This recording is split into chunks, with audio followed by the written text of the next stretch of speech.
Des singes aquatiques ont été trouvés, mais leur but en venant ici est uniquement pour ce fruit sous-marin. Les singes savent plonger. C'est inhabituel. Quel est son secret? Nous descendons à l'eau.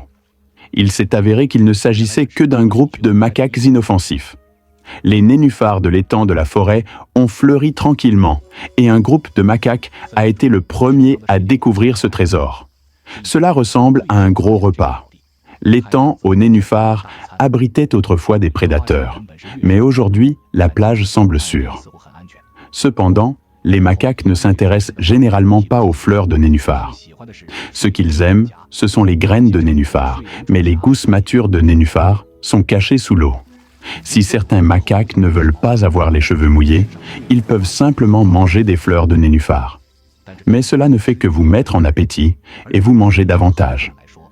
Pour les singes sous-marins, après avoir récolté toutes les récoltes faciles, ils doivent prendre plus de risques pour obtenir de plus grosses récompenses. La mère singe et son bébé ont été les premières à entrer dans les eaux profondes, et le bébé singe a dû nager avec sa mère.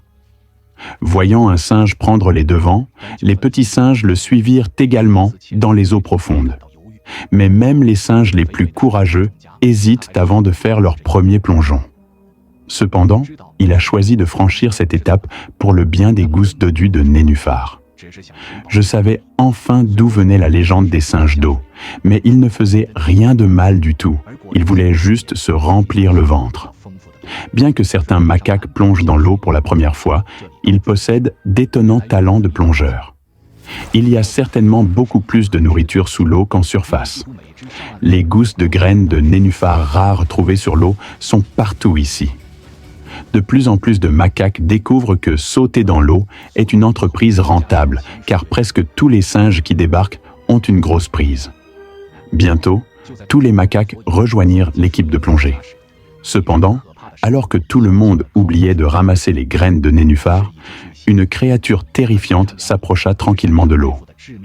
Il s'agit d'un varan mesurant 2 mètres de long, et c'est un prédateur mortel spécialisé dans les embuscades.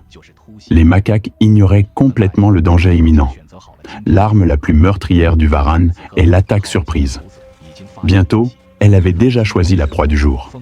À ce moment-là, les singes qui approchaient ont repéré le varan. Alors ils ont paniqué et se sont enfuis comme des fous. Mais dans le chaos, le macaque a été capturé par un varan. Cela peut être considéré comme un sacrifice pour les singes, car c'est lui qui paie aujourd'hui le prix de la consommation de tous les singes. À la tombée de la nuit, les nénuphars se ferment lentement, et je ne sais pas quels animaux viendront ici.